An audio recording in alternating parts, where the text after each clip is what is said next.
हो गया। नमस्कार, बहुत स्वागत है आप सभी लोगों का हमारे समृद्धि आईएएस के यूट्यूब चैनल पर। और जो हिस्ट्री का जो दो टॉपिक आप लोगों का छूटा था और हमने कहा था कि वो यूट्यूब पे करा देंगे। तो जो क्रिप्स मिशन से लेकर के माउंट बेटन योजना तक, और दूसरा जो टॉपिक है आज़ादी के बाद का भारत। तो यहाँ 5-6 दिन आप बने रहिएगा। 5 जुलाई तक पूरा प्रयास रहेगा, 5 जुलाई तक आपका पूरा यहाँ यूट्यूब पे करा दें। 5 बजे जो है वो पॉलिटी वाली चीज़ें हो ही रही हैं, सिविक्स से वहाँ हम करा ही रहे हैं। और सिविक्स देखिए आपका कंप्लीट हो गया है। यहाँ हम उन बच्चों के लिए करा रहे हैं कि जो रिवीजन करना चाहते हैं, या जो हमारे यूट्यूब के बच्चे हैं। जो हमारे पेड बैच के बच्चे हैं वो उनका तो चीज़ें टेस्ट सीरीज बैच में ही कंप्लीट करा दी गई थी। हिस्ट्री बाकी है, तो हिस्ट्री में हम अपने पेड बैच के बच्चों को भी कहेंगे कि वो यहाँ देखें जरूर, क्योंकि ये महत्वपूर्ण टॉपिक है और यहाँ से प्रश्न बनेंगे। तो क्रिप्स मिशन की असफलता के कारणों को बताना है, 8 अंक में है। और देखिए यहाँ जो भी प्रश्न बनेंगे वो बहुत संभावना है कि वो 8 अंकों में ही बनेंगे। जैसे जीआईसी को लेकर के हमारा जो बैच चल रहा है, तो अभी तक आप लोगों ने ज्वाइन नहीं किया तो ज्वाइन करें। और इसमें भी हिस्ट्री ऑप्शनल और फिर सिविक्स, ये दो ऑप्शनल हमारे चलाए जा रहे हैं। अभी स्टार्टिंग के बच्चों के लिए ऑफर भी है। यूपी पीसीएस में एक बड़ी वैकेंसी आ ही गई है, कहा ही जा रहा था।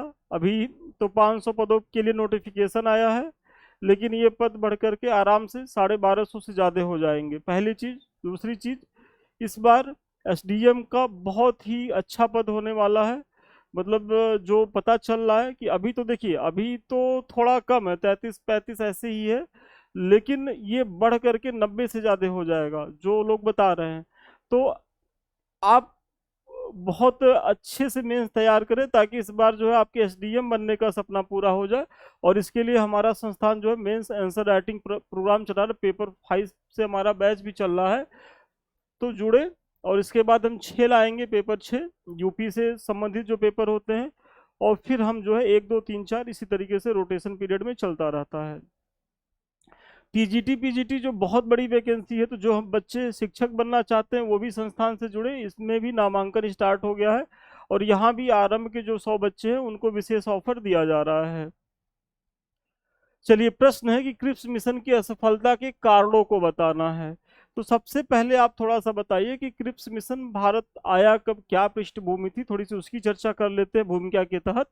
तो द्वितीय विश्व युद्ध के दौरान मार्च 1942 में, ये याद रखिएगा, मार्च, क्योंकि आयोग जो है अब बहुत ज्यादा प्रीलिम्स में घुस करके, मतलब अंदर जा जाके प्रश्न पूछ रहा है। तो मार्च अब दे देगा कि क्रिप्स मिशन भारत आया जनवरी फरवरी मार्च अप्रैल 42। तो आप कंफ्यूज हो जाएंगे, तो जानते रहिए मार्च 1942 में आया था, भारत आया था। क्रिप्स मिशन ब्रिटिश सरकार का भारत में संवैधानिक गतिरोध तोड़ने का प्रयास था। मतलब क्रिप्स मिशन जो आया, तो अगर उस समय की आप पृष्ठभूमि देखेंगे तो द्वितीय विश्व युद्ध चल रहा था, और ऐसे में ब्रिटेन की हालत क्या थी, तो ब्रिटेन की हालत जो है वो खस्ता थी। और अमेरिका चाइना का लगातार उस पर दबाव बन रहा था कि आप जो है भारत में भारत का समर्थन पाइए द्वितीय विश्व युद्ध में, और इसके लिए वहाँ जो है कुछ सकारात्मक प्रयास करिए भारत की आज़ादी को लेकर के। क्योंकि वहाँ अमेरिका के भी अपने हित थे, वो भारत को आज़ाद कराना चाहता था, तो कोई उसकी सदिच्छा नहीं थी। वो बस ब्रिटिश वर्चस्व को तोड़ना चाहता था। भारत एक बड़ा उपनिवेश था। लेकिन द्वितीय विश्व युद्ध में चूंकि ब्रिटेन की हालत बहुत खराब थी, और लीडिंग भूमिका में अमेरिका आ गया था पर्ल हार्बर की घटना के बाद, तो ऐसे में एक दबाव बना ब्रिटिश सरकार पे। हालांकि ये बाद की बात है, लेकिन फिर भी अमेरिका जो है लगातार दबाव बना रहा था कि आप जो है भारत में जो वहाँ के नेता हैं उनसे बातचीत करिए, और उन्हें एक उम्मीद दिलाइए कि जैसे ही विश्व युद्ध खत्म होगा वैसे ही हम जो है आपको आज़ाद कर देंगे। अभी ये सिचुएशन नहीं है, अभी तो हम विश्व युद्ध लड़ रहे हैं, लेकिन इसके खत्म होने के बाद आपकी आज़ादी की दिशा में तेजी से कदम उठाया जाएगा। और इसी पृष्ठभूमि में भारत आते हैं कौन, क्रिप्स आते हैं 1942 में, और इन्हीं के मिशन का नाम होता है क्रिप्स। इस इसमें भारत को पूर्ण स्वतंत्रता के बजाय केवल डोमिनियन स्टेटस देने की पेशकश की गई थी। तो इसमें जो सबसे बड़ी क्रिप्स मिशन की सीमा क्या थी कि सोचिए,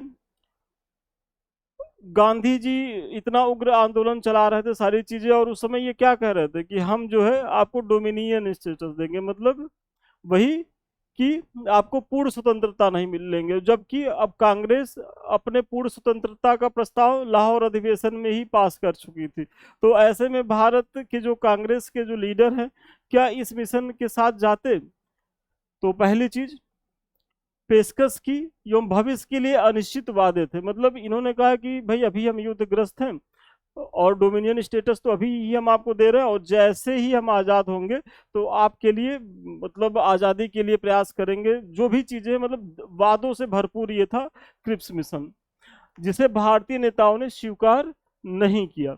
तो क्रिप्स मिशन के बारे में आप जान लिए कि इसकी पृष्ठभूमि क्या थी। भाई द्वितीय विश्व युद्ध की पृष्ठभूमि में आया, भारत आया, मार्च 1942 में आया, और इसको लेकर के क्या था कि इसमें जो प्रावधान थे वो एक तरीके से वादों का पुलिंदा था, और एक झुंझुना देने का प्रयास किया गया था, और वो भी किसके दबाव में? अमेरिका और चीन के दबाव में। तो ये विफल होता है। अब इसकी विफलता के यदि कारणों को देखेंगे तो एक एक करके जानिए कि सबसे पहला कारण तो यही था कि भविष्य के वादे और अस्पष्टता। मतलब कैसे कि कांग्रेस और अन्य नेताओं ने क्रिप्स के प्रस्तावों को भविष्य की तारीख का चेक, मतलब पोस्ट डेटेड चेक जो है कहा गया, क्रिप्स मिशन के दावों को चेक कहा, क्योंकि इसमें तुरंत सत्ता हस्तांतरण या पूर्ण स्वतंत्रता का कोई स्पष्ट आश्वासन नहीं था। मतलब क्रिप्स महोदय ने ये कहा ही नहीं कि हम आपको स्वतंत्रता देंगे या पूर्ण स्वतंत्रता देंगे, कोई आश्वासन नहीं था। डोमिनियन स्टेटस की ही ये बात करते रहे। सब कुछ युद्ध के बाद छोड़ दिया गया था। वही मतलब कि भाई अभी तो हम युद्ध लड़ रहे हैं, अभी आप हमारा सहयोग करें, हम आपको डोमिनियन स्टेटस का दर्जा देते हैं, और जब युद्ध खत्म हो जाएगा उसके बाद फिर हम मिलेंगे, बैठेंगे, उस पर विचार करेंगे आगे के लिए। तो कांग्रेस के नेताओं को लगा कि ये तो बस केवल ये संकट में है, तो ऐसे में हमारा सहयोग चाहिए, अंतर्राष्ट्रीय इनके ऊपर दबाव बन रहा है, तो ये एक खाना पूर्ति करने चले आए हमारे पास। तो पहला पॉइंट हो गया। दूसरा है कि प्रांतों को अलग होने की छूट थी। मतलब इस मिशन में जो प्रावधान अगला था वो कितना बड़ा ब्लंडर था, वो ऐसे समझे कि क्रिप्स मिशन के प्रस्ताव में यह प्रावधान था कि जो प्रांत नए संविधान को स्वीकार नहीं करना चाहते, मतलब जो संविधान सभा द्वारा संविधान की बात की जा रही थी, तो क्रिप्स मिशन ने कहा कि भाई ठीक है, संविधान बना लीजिए, लेकिन ये जो संविधान बनेगा उसमें जो राज्य हैं वो अगर इस संविधान में अपनी आस्था नहीं रख सकते हैं तो क्या वे अपना संविधान और संघ बना सकते हैं? मतलब सोचिए, तो कौन सा राजा होगा जो भारतीय गणराज्य के संविधान में आस्था रखेगा? वो तो अपनी स्वतंत्रता चाहेगा, अपनी टेरिटरी चाहेगा, अपना भूभाग चाहेगा, और उसमें अपने कानून को लागू करने का प्रयास करेगा। मतलब कि भाई अभी तक क्या था, उसके शब्द ही कानून थे, तो इतनी बड़ी जो एडवांटेज उसको मिली हुई थी तो क्यों वो खोएगा? तो ऐसे में आप सोचिए कि स्थिति क्या होती कि जो संविधान बन के बनता तो उसको कोई मानता ही नहीं, क्योंकि जो 562 से ज्यादा रियासतें थी वो तो एकदम नहीं मानती। तो भारत क्या था कि टुकड़ों में ऐसे ऐसे बटा रहता। मतलब उत्तर प्रदेश में पूर्वांचल के जो राजागढ़ थे उनका संविधान कुछ और होता, उत्तर प्रदेश में जो पश्चिम का क्षेत्र है यहाँ के जो राजा हैं उनका संविधान कुछ और होता, बुंदेलखंड वाले क्षेत्र में कुछ और होता। तो ये एक रूपता नहीं थी, और इसमें कहीं ना कहीं क्या था कि देश को टूटने एवं बिखरने का खतरा पैदा हो गया था। मतलब जो प्रयास पूरा कांग्रेस की गठन के बाद 1885 में जब कांग्रेस का गठन होता है, उसके बाद से जो कांग्रेस नेताओं ने भारत के एकीकरण के लिए प्रयास किया था कि भाई हम एक अखंड भारत का सपना देख रहे हैं, तो ऐसे में तो क्या होता है कि भारत कई टुकड़ों में बंटता और बिखरता। तो इसलिए इस क्लास पे भी आपत्ति थी कि प्रांतों को जो अलग स्वायत्ता देनी थी कांग्रेस के नेताओं ने, और लीग के भी नेता ने जो है इसका पुरजोर विरोध किया। फिर पाकिस्तान की मांग पर अस्पष्टता थी। मतलब इस योजना में मुस्लिम लीग की पाकिस्तान बनने की मांग को स्पष्ट रूप से स्वीकार या अस्वीकार नहीं किया गया था, जिससे क्या है, लीग असंतुष्ट हो गई। क्योंकि आप लोग जानते ही होंगे कि मोहम्मद अली जिन्ना के नेतृत्व में जो मुस्लिम लीग थी, उसका एक अलग ही राग था कि भाई हमको पाकिस्तान के कीमत पर कुछ नहीं चाहिए, मतलब हमको बस पाकिस्तान चाहिए अपना। और क्रिप्स मिशन में आप देखेंगे तो पाकिस्तान बनने या न बनने का कोई स्पष्ट प्रावधान नहीं था। मतलब बस वही था कि हाँ ठीक है, अभी काम चलाते हैं, आप लोग सहयोग करिए, और जब द्वितीय विश्व युद्ध समाप्त हो जाएगा उसके बाद आपके भी विचार पे हम विचार करेंगे। ऐसा कौन कहते हैं? क्रिप्स मिशन में जो स्टोफर्ड क्रिप्स होते हैं, जो उसके प्रेसिडेंट होते हैं, उनका ये वक्तव्य होता है। तो जिन्ना इतने मूर्ख तो थे नहीं। जिन्ना को था कि भाई जल्दी से जल्दी पाकिस्तान मिल जाए, हम वहाँ के हेड बन जाए, क्योंकि कांग्रेस में वो काफ़ी उपेक्षित हुए थे, तो ऐसे में एक टीस वो भी था। तो ये सारी चीज़ें थी। तो हुआ क्या कि पाकिस्तान की मांग पर भी स्पष्टता, तो इसे कांग्रेस तो उधर नाराज थी ही रियासतों के मैटर पे, और भारत को पूर्ण स्वतंत्रता नहीं मिल रहा था। लीग भी नाराज हो गई क्योंकि क्रिप्स ने जो है पाकिस्तान को भी लेकर के कुछ नहीं कहा। फिर रक्षा मामलों पर अविश्वास था। कैसे अविश्वास था? कि भारतीय नेता एक राष्ट्रीय सरकार चाहते थे जिसमें रक्षा सहित सभी अधिकार भारतीयों के पास हो। मतलब जो भारत के नेतागण थे, मतलब बेसिकली उसमें कांग्रेस की भूमिका ज्यादा थी। तो कांग्रेस का ये मानना था कि एक ऐसी सरकार बने जहां जो रक्षा के मामले हैं, मतलब जो सैन्य है, वो भी जो है भारत के नेताओं से जो सरकार निर्मित हो उसके पास हो सकती हो। लेकिन ब्रिटिश इसे देने के लिए तैयार नहीं थे। ब्रिटिश क्यों देने को तैयार होंगे? कि भाई जब वो द्वितीय विश्व युद्ध लड़ रहे हैं और उन्हें सैन्य ताकत की सबसे ज्यादा जरूरत है, ऐसे में भारत के नेता कह रहे हैं नहीं, आप जो है भारत की सैन्य व्यवस्था हमारे पास दीजिए। तो ये तो एकदम उन्होंने सिरे से खारिज कर दिया कि भाई जैसे अंग्रेज का क्या था कि सैन्य, वैदेशिक मामले और संचार, ये तीन चीज हम रखेंगे। तो जब तीन महत्वपूर्ण चीज आप रख ही लिए तो फिर भारत के नेताओं के पास रह ही क्या गया? तो ये भी एक बड़ा इशू बना उस समय, इसके असफल होने में। फिर इसमें जो क्रिप्स मिशन असफल हुआ, उसमें जो अगला पॉइंट है, देसी रियासतों की भूमिका। क्या भूमिका थी? कि संविधान सभा में देसी रियासतों के प्रतिनिधियों को जनता द्वारा चुनने का अधिकार नहीं था। मतलब जो संविधान सभा बननी थी, क्रिप्स मिशन ने जो कहा कि भाई संविधान सभा जो बनेगी उसमें देसी रियासतों के जो प्रतिनिधि होंगे उन्हें जनता नहीं चुनेगी। वो कैसे बनेंगे? तो उन्हें राजाओं द्वारा मनोनीत किया जाएगा। और सोचिए, अगर राजा साहब किसी व्यक्ति को मनोनीत करेंगे तो उस व्यक्ति की निष्ठा संविधान के प्रति होगी कि उस राजा के प्रति होगी? तो उस राजा के प्रति थी, वो तो संविधान में उसकी निष्ठा होगी नहीं, जनता से उसका कोई सरोकार होगा नहीं, क्योंकि उसके माई बाप कौन है, उसके नियुक्तिकर्ता कौन है? राजा साहब हैं। तो ऐसे में ये भी एक बड़ा इशू था देसी रियासतों को लेकर के। इसे प्रजातांत्रिक सिद्धांतों के खिलाफ माना गया, क्योंकि भारत के नेताओं का, जो कांग्रेस के जो नेता थे, उनका मानना था कि भाई हम एक ऐसे गणराज्य की कल्पना करेंगे जहां प्रजातांत्रिक मूल्यों का विकास होगा। तो अब अभी भी देसी राज रियासतों के वर्चस्व को बनाए रखने का प्रयास था इस क्रिप्स मिशन के माध्यम से, तो इसका विरोध किया गया। फिर लचीलेपन की भी कमी थी इस भाई कोई भी आयोग आता है तो वो अगर उसको अपनी नीतियों को मनवाना होता है, तो देखिए कोई भी अगर समझौता होता है तो हर समझौते में एक व्यक्ति की सारी चीजें नहीं मानी जाती हैं। भाई कुछ आप सुलह के मूड में रहेंगे, कुछ हम झुकेंगे, और उसमें से बीच का रास्ता निकलेगा। लेकिन यहाँ क्या था कि क्रिप्स जो थे वो एकदम हठधर्मिता पर उतारू थे, और मिशन का नेतृत्व करने वाले स्टेफर्ड क्रिप्स वार्ता के दौरान बहुत कठोर थे। उन्होंने मानो या छोड़ो का रुख अपनाया था। मतलब उनका मानना था कि आपको जो हमारे प्रावधान है इससे मानना होगा, या तो आप क्विट कर जाइए, मतलब हमसे मतलब नहीं है।